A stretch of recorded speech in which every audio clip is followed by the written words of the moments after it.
cumple ya un año de la gran invasión rusa aquí en Ucrania. Nos encontramos en estos momentos en la plaza Maidán, donde hace un año estaban sonando las alarmas.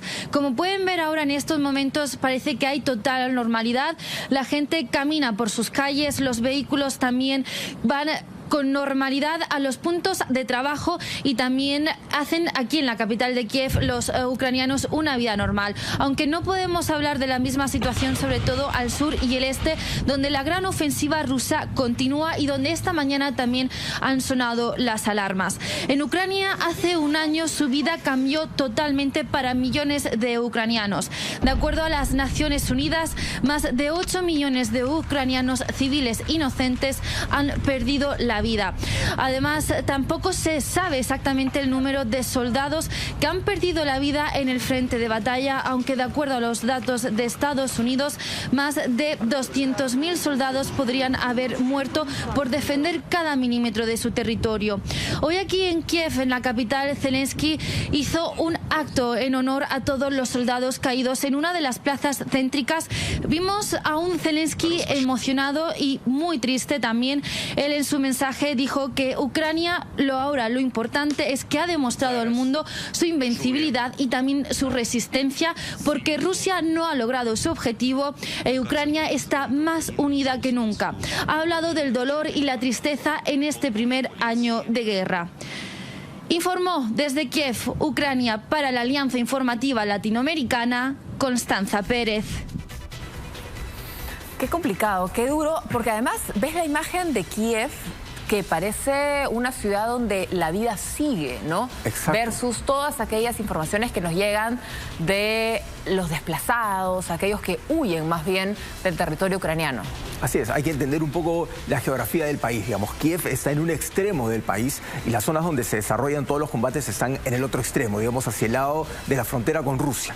Toda la región del Donbass, Donetsk, Lugansk, que de hecho Rusia ya se anexó. O sea, según la ley rusa, esos ya son territorios rusos. Recordarás que el año pasado ellos hicieron un referéndum, le preguntaron, un referéndum cuestionable, le preguntaron a la gente, ¿te quieres quedar con Ucrania o te quieres venir con Rusia? En medio de los tanques. Y según en medio de los tanques, en medio de los soldados que estaban ahí con sus armas, ellos dijeron, bueno, me voy con Rusia. Entonces, en base a este referéndum es que Rusia se ha anexado ese territorio. Y es lo que justamente comentábamos, hace complicado que diferentes países intervengan enviando sus ejércitos, porque para Rusia estarían invadiendo su propio territorio, ya que ellos se lo han anexado. Ahora, esta anexión de esta región no ha sido reconocida por ningún país, solamente la reconoce Rusia. Sin embargo, hay que entender un poco, como mencionamos durante el desarrollo de esta invasión de Rusia a Ucrania, que es una región bastante compleja.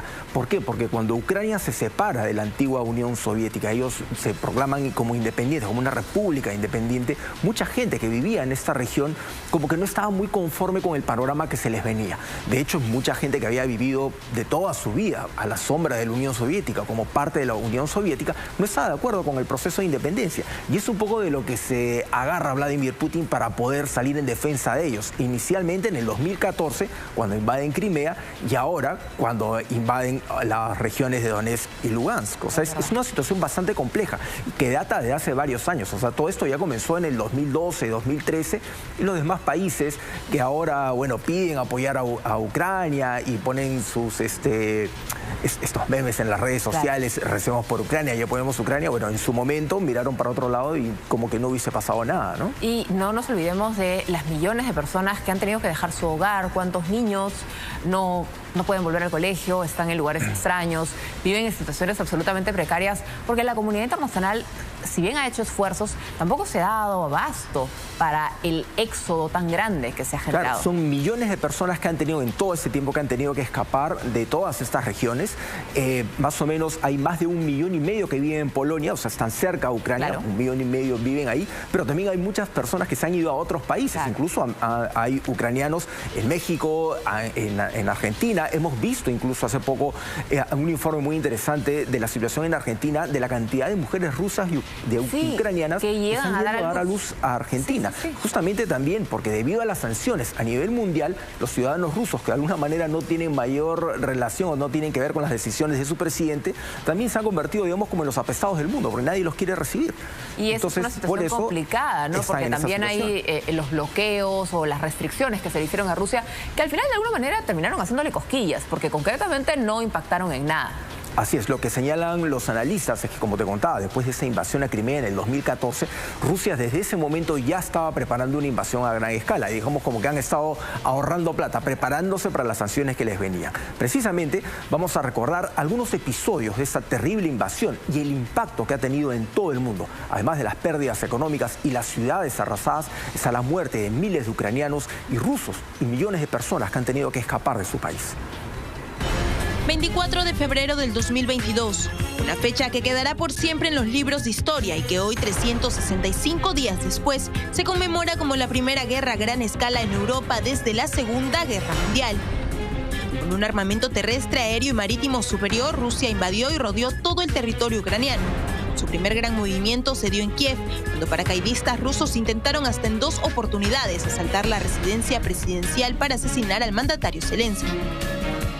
Obligados a concentrar su ofensiva al sur en la cuenca del Donbass, las tropas rusas bombardearon y tomaron el control de Mariupol, causando centenares de muertes.